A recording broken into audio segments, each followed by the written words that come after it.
We walk this earth trusting the ground beneath us, building our lives on what seems solid and eternal. But beneath our feet, unimaginable forces are at work. Forces that have shaped continents, raised mountains, and carved oceans. Sometimes these forces break through, unleashing events that can reset the course of life itself. Hidden under beautiful landscapes like Yellowstone and Lake Toba, monsters sleep, supervolcanoes. Unlike classic volcanoes, supervolcanoes form vast, sunken calderas, scars only visible from space. These are reminders of a power that dwarfs our own, a power that has erupted before and will erupt again. The question is not if, but when. Imagine a geological clock, where a human lifetime is less than a second, and a supervolcano eruption is a single deafening chime. These eruptions are rare, so rare we have no written record of one in human history.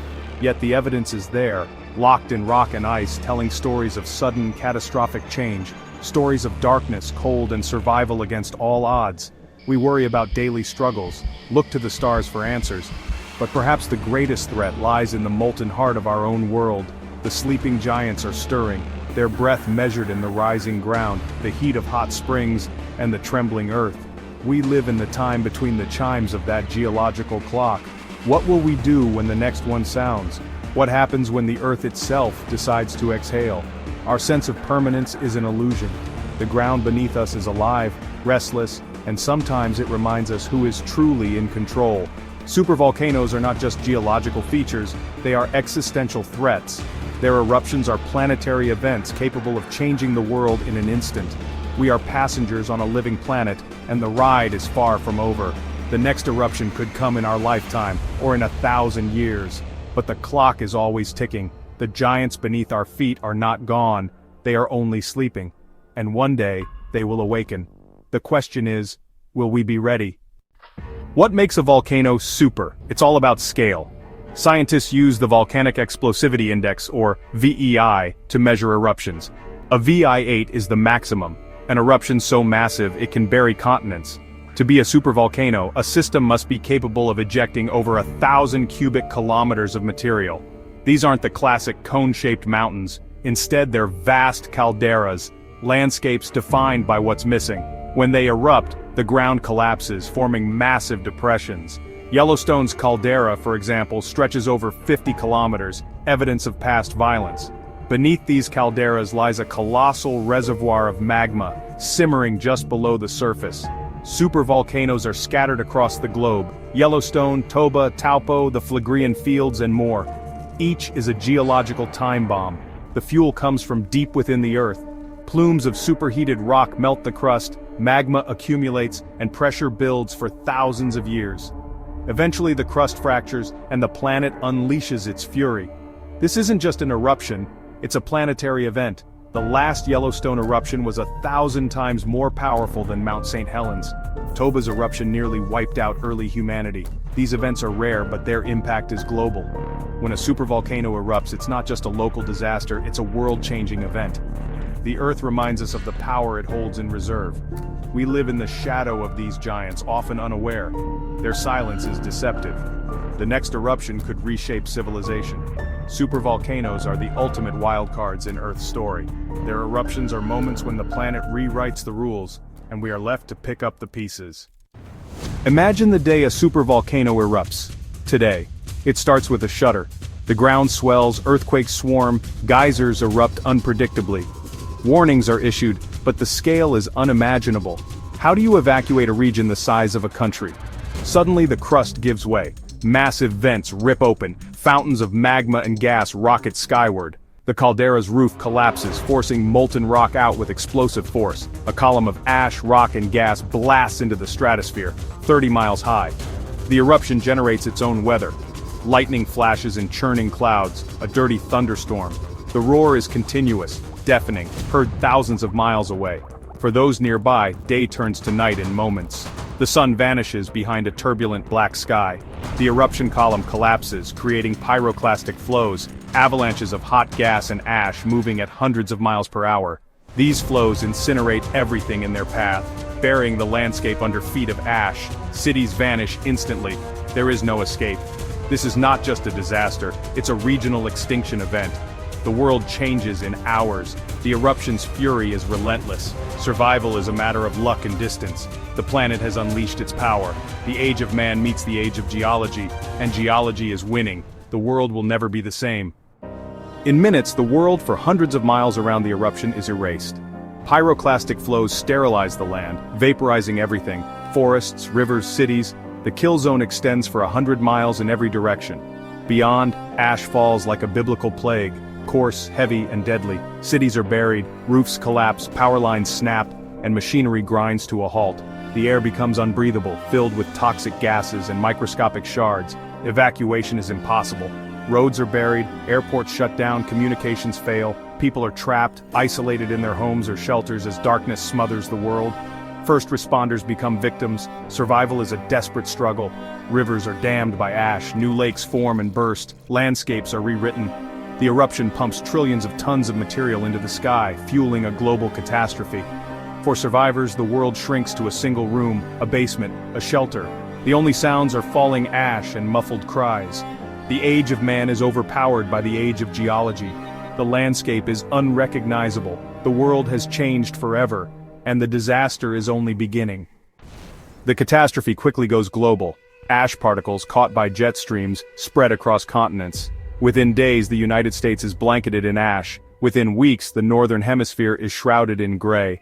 The sun dims, turning the sky to perpetual twilight. Ash is not just dust, it's volcanic glass, deadly to technology and health.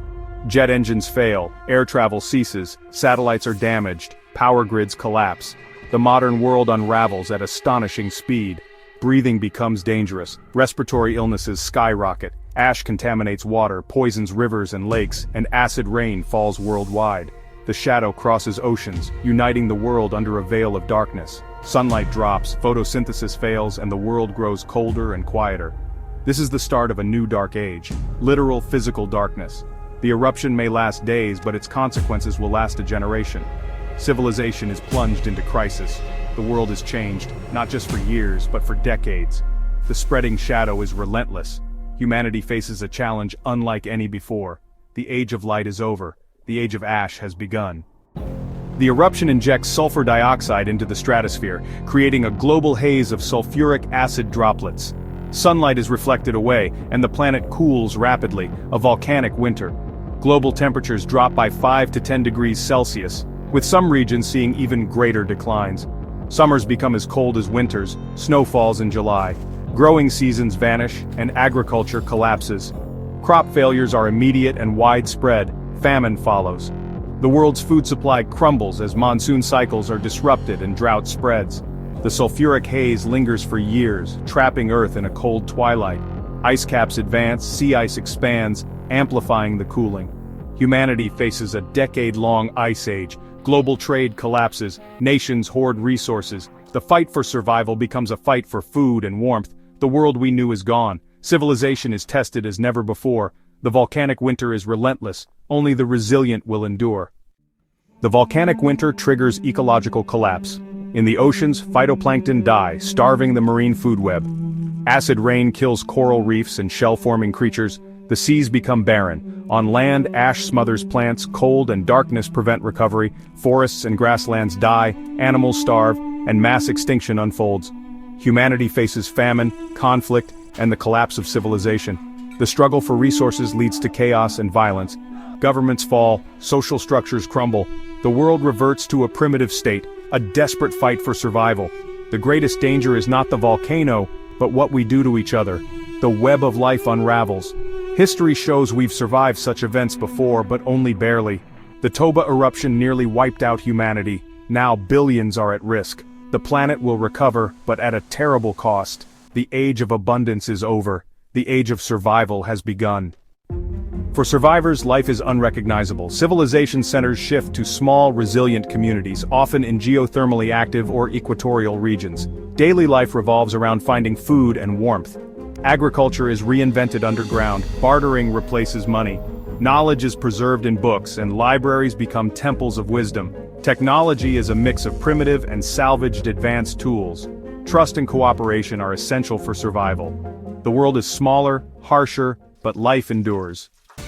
Survival is a daily battle, against the elements, hunger, and despair. Communities adapt, learning from indigenous peoples and developing new techniques to reclaim the land. Hope is kept alive through storytelling, art, and music.